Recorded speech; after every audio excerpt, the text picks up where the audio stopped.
ये एक सत्य कथा है। शारदा उनकी पत्नी रोने लगी तो रामकृष्ण ने आंखें खोली और कहा कि चुप, किस लिए रोती है? मैं ना कहीं गया ना कहीं आया, मैं जहाँ हूँ वहीं रहूँगा। तू तो शारदा ने पूछा, तुम्हारी देह के चले जाने के बाद मेरी चूड़ियों का क्या करना? ठीक बात पूछी, विधवा हो जाएगी तो चूड़ियाँ तो फोड़नी पड़ेंगी। रामकृष्ण ने कहा कि मैं मरूंगा ही नहीं तो चूड़ियाँ फोड़ेगी कैसे? तू सधवा है और सधवा ही रहेगी। सिर्फ भारत में एक ही विधवा हुई जिसने चूड़ियाँ नहीं फोड़ी। शारदा ने फोड़ने का कोई कारण ही ना रहा। रामकृष्ण सबके लिए मर गए, शारदा के लिए नहीं मरे। शारदा का भाव ऐसा था, रामकृष्ण की प्रतीति, उस भाव में उसकी भी प्रतीति हो गई।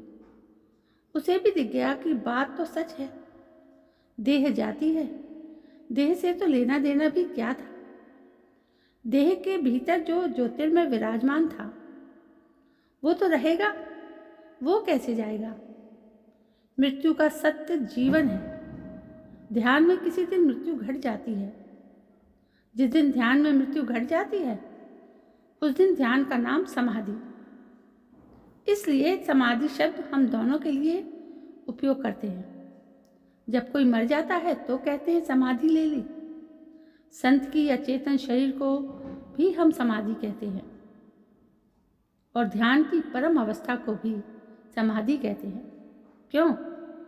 क्योंकि दोनों में मृत्यु घटती है। ध्यान की परम अवस्था में तुम्हें दिखाई पड़ जाता है मरण धर्मा क्या है और ये अमरण धर्मा क्या है। मृत और अमृत अलग अलग हो जाते हैं, दूध और पानी अलग अलग हो जाते हैं। इस दूध और पानी को अलग अलग कर लेने वाले को हमने परमहंस कहा है, क्योंकि परमहंस का अर्थ होता है वो जो दूध और पानी अलग अलग कर ले। हंस के साथ कवियों ने ये भाव जोड़ दिया है कि हंस की ये क्षमता होती है कि दूध पानी मिलाकर रख दो तो वो दूध पी लेगा और पानी छोड़ देगा। ऐसे ही मिले हैं देह और चेतन। मिट्टी और आकाश का ऐसा ही मिलन हुआ है। तुम बने हो मिट्टी और आकाश के मेल से।